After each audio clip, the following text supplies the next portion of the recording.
뉴스는 필요 없어 무거운 뉴스만 필요 있어 당신에게 들려주고 싶어 무게 있는 뉴스를 무거운 녀석들이 전해줘 무거운 녀석들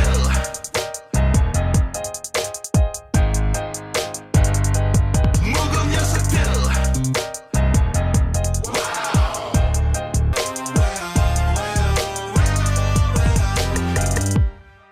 무거운 녀석들 가벼운 뉴스 가라 무게 있는 뉴스만 골라서 전해드립니다. 녀석들 무거운 뉴스 전해줄 분들입니다. 뚱커벨 인사이트K 배종찬 소장이에요. 힘내십시오. 영블리 정상근 시사 전문기자입니다. 네, 안녕하십니까? 네.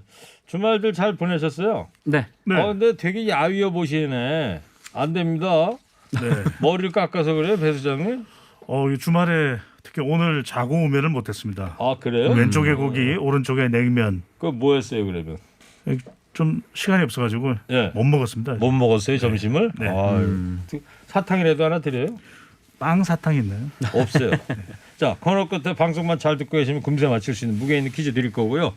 청취자 여러분 이번 주는요 특히 선물이 많다네요. 이 대방출한다는데 아니 지난주에 청취율 조사 기간 그럴 때 많이 좀 방출하지. 예? 역시 남다릅니다. 예? 네.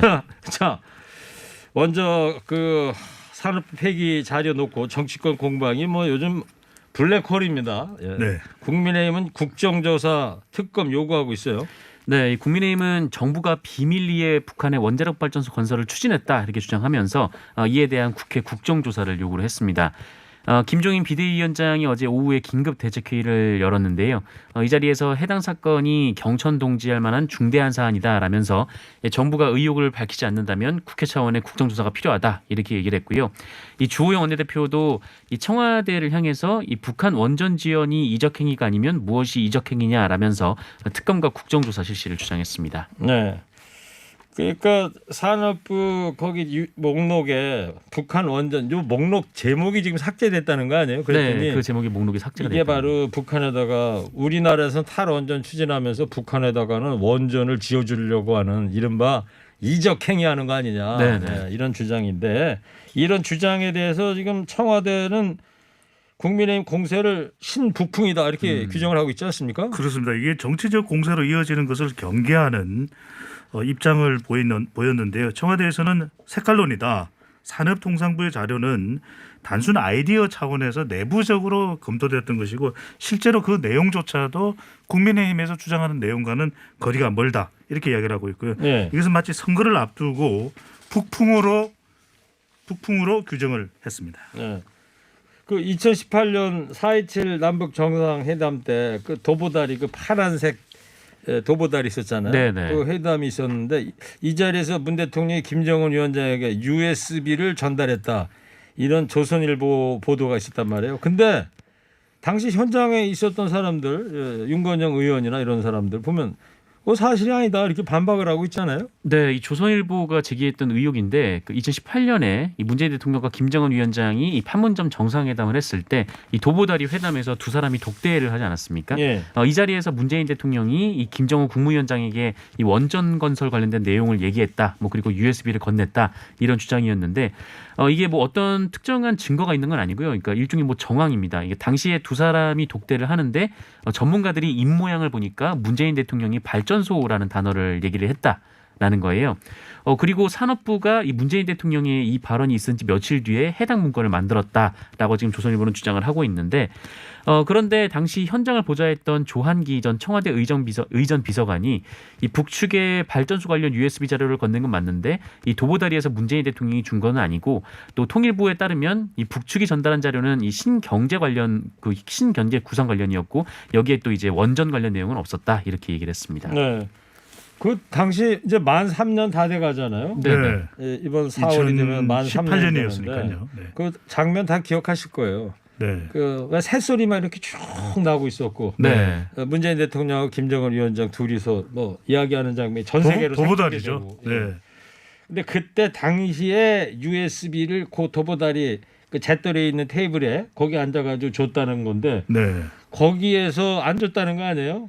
청와대는 네네. 세 개가 다 쳐다보는데 USB 어떻게 주느냐? 다른 데서 주면 줬지.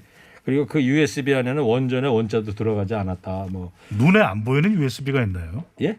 눈에 안 보이는 USB가 있나요? 그런 USB가 어디 있어요? 저는 이게 왜 이렇게 이 사실관계를 호도하는지를 모르겠는 게 그리고 대통령은 당연히 남북 관계 발전을 위해서 김 위원장 함께 힘써 이때도 발전이 들어가거든요.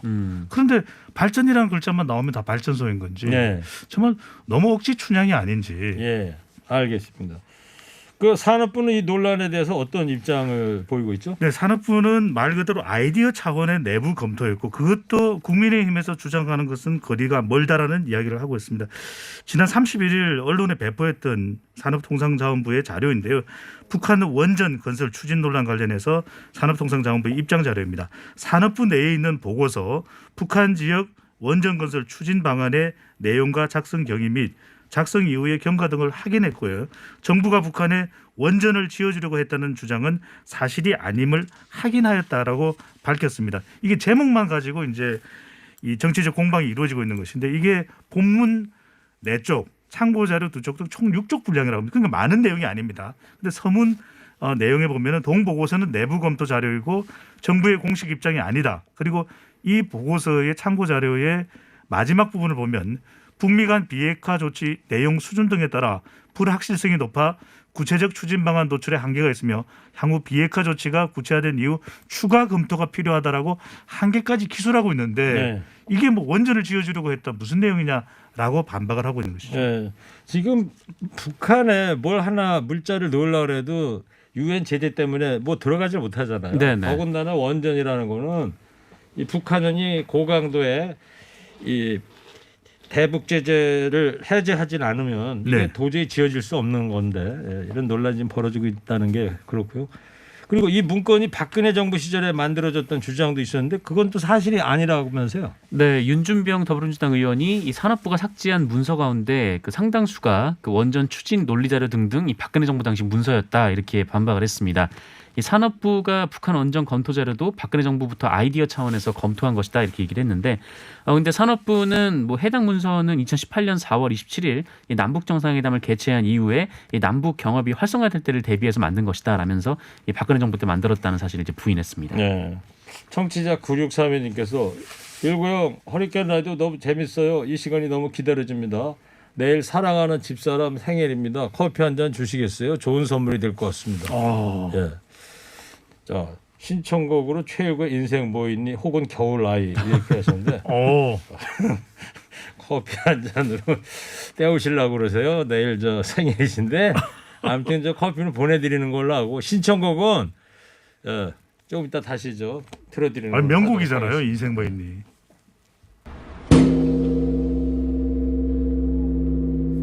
재보궐선거 얘기해 보자고요. 서울과 부산 여론조사 추이가 좀 어떻습니까? 지난주에는 이낙연 대표가 부산을 찾았었죠. 또 이제 김종인 국민의힘 비대위원장도 부산을 찾아서 부산 공들이기가 뭐 앞다투어 진행된 상황인데 그만큼 보궐선거를 앞두고 민심은 또 요동치고 있습니다. 이 리얼미터가 YTN의 의뢰를 받아서 지난 25일부터 29일까지 실시한 조사, 자세한 사항은 중앙선거여론조사 심의위원회 홈페이지에서 확인 가능합니다. 네. 어느 정당을 지지하거나 약간이라도 더 호감을 가지고 있는지 물어봤는데요. 더불어민주당 32.4%, 국민의힘 29.7%로 오차 범위 냅니다. 치열한 접전을 오차 정도 범위 정도의 수준으로 나타나는데 그만큼 치열한 접전이 전개되고 있는 거죠. 전국적으로도. 그 서울을 보면은 더불어민주당 33.5%, 국민의힘 28.9%. 서울도 불과 한 달여 전에는 국민의힘이 앞서는 또 지지율인데 지금은 더불어민주당이 또 오차 범위 수준 내에서 높게 나오는 이런 정도의 수준으로 접전이 이루어지고 있고요. 네. 부산, 울산, 경남은 부산만 보면 좋은데 울산, 경남 묶어서 PK 민심입니다. PK 민심 더불어민주당 33.7%, 또 국민의힘 35.6%. 불과 한 2주 전만 하더라도 또 더불어민주당이 근소하게 앞서는 조사 결과가 그랬어요. 있었거든요. 그러니까 여기가 계속 지금 가덕 또 신공항 이슈, 또 서울의 경우에는 또 단일화, 보수 야권의 단일화 삐거덕대는 모습, 이런 현상들이 여론에 반영되면서 민심을 말 그대로 요동치고 있습니다. 계속 엎치락뒤치락 한다. 네네. 그 부산 가덕 신공항 얘기했는데 오늘 김종인 비대위원장이 부산 가가지고 네. 그 한일 해저 터널 뚫자 이런 공약도 내놨어요. 네, 이 공약이 점점 세지는 거 아닌가라는 생각이 드는데 김종인 위원장이 오늘 부산을 찾았고요. 이 자리에서 이 가덕도 신공항 건설을 적극 지지하며 이 가덕도 신공항 특별법이 여야 합의 아래 처리될 수 있도록 노력하겠다 이렇게 약속했습니다. 그러면서 부산이 세계 최고 수준의 글로벌 물류 복합형 도시로 거듭나도록 하겠다라고 했고 이 과정에서 가덕도와 일본 규슈를 잇는 이 한일 해저 터널 건설도 추진하겠다 네. 이렇게 얘기를 했습니다. 일단은 규슈를 연결하기 중간에 그 대마도 이쪽을 뭐 관통하는 네네. 그 밑을 통과하는 뭐 이런 거라는데. 예. 자, 금태섭 예. 한일 해저 터널은 또 일본의 동의도 필요한 것이거든요. 네. 근데 지금 일본이 뭐 사업성이나 경제적 효과를 볼 때 사실 동의할지 어떨지도 여부도 알 수 없는 것이고 또 이 해류 관계를 보면 막대한 또 예산이 들어갈 수가 있습니다. 실제 지금 추산조차도 쉽지가 않거든요. 네. 그러니까 이렇게 선거 때만 되면 앞다투어서 이 공약과 무분별한 또 이 약속이 나오는 게 사실 좀 문제가 될 수 있죠. 네. 뭐 지금 뭐 흥분하신 건 아니죠? 제가 점심도 못 드시고 그래가지고 당이 떨어지는 네, 당 떨어졌나 봐. 사탕 하나. 허기가 지니까요. 요 사탕 또 나가면서 하나 꼭 드세요. 네.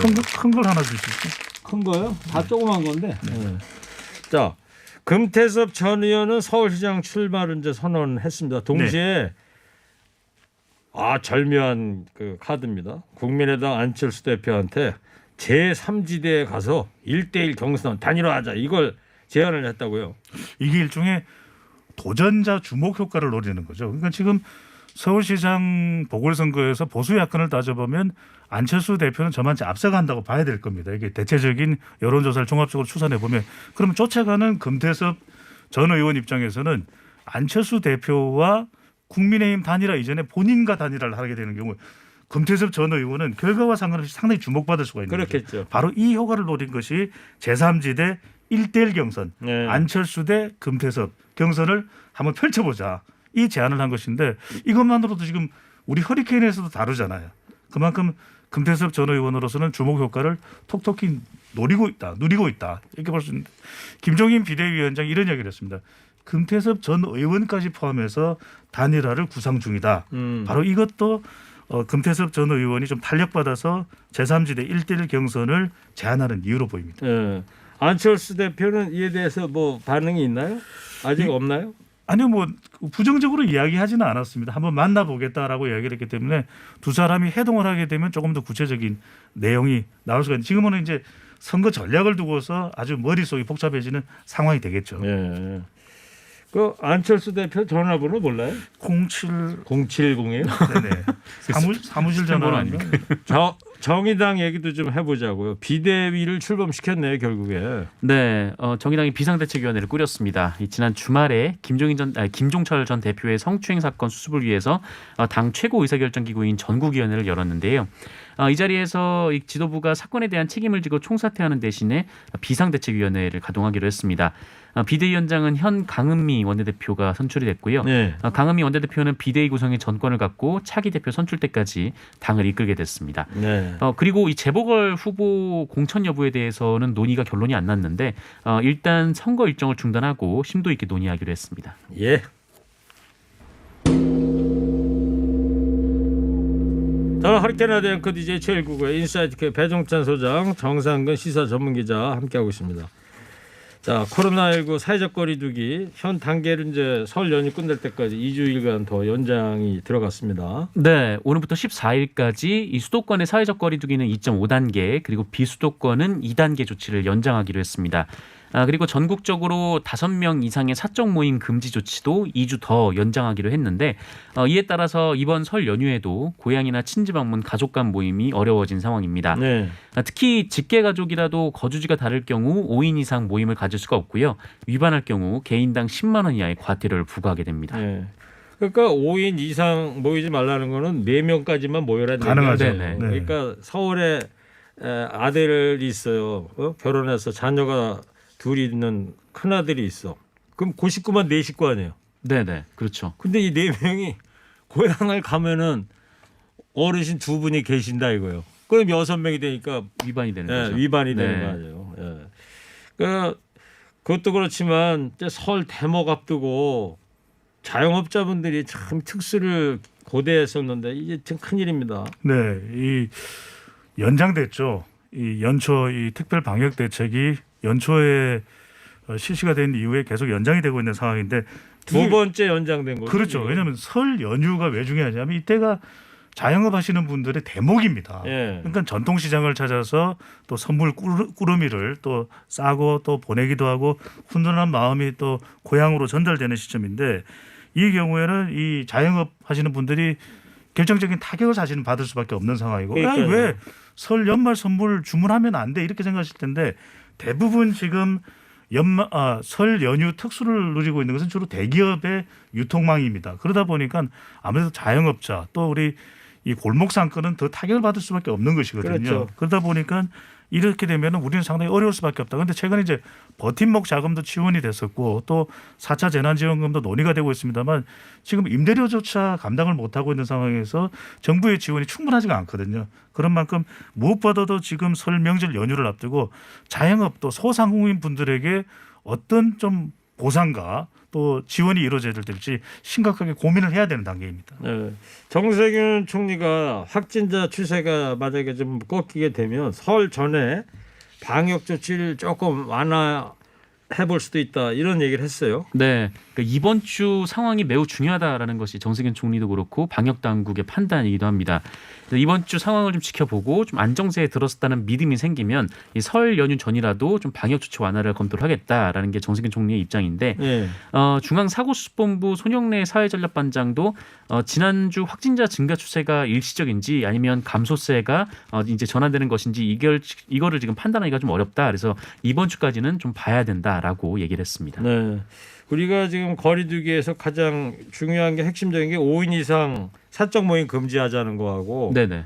두 번째가 그 음식점에 9시까지만 영업을 네, 영업 제한 두 가지 조치. 아닙니까? 이거 네. 다 지금 연장이 된 건데 하여튼 확진자 수가 줄어드는 거 봐서 정부의 대처를 좀 지켜보는 걸로 하고 네. 그리고 화이자 백신부터 이제 백신이 들어온다고 하는데 네. 백신 수급에 뭐 문제가 없는 겁니까? 지금 발표된 문제는 없습니다. 이제 일단 이 유럽에서의 이 생산량과 또 공급량, 미국도 마찬가지인데 소식이 전해지면서 우리도 이게 예정대로 백신이 공급될 수 있을까 이런 참 우려가 제기됐었는데 가장 먼저 수급되는 백신 1번 화이자, 2번 모더나, 3번 아스트라제네카 몇 번일까요? 혼자 북치고 장구치고 다 하는 거예요? 네, 1번 화이자입니다. 화이자. 네. 오. 자, 2월 이번 달이죠. 이번 달 설 명절 연휴 직전에 첫 백신 접종자가 나올 예정인데요.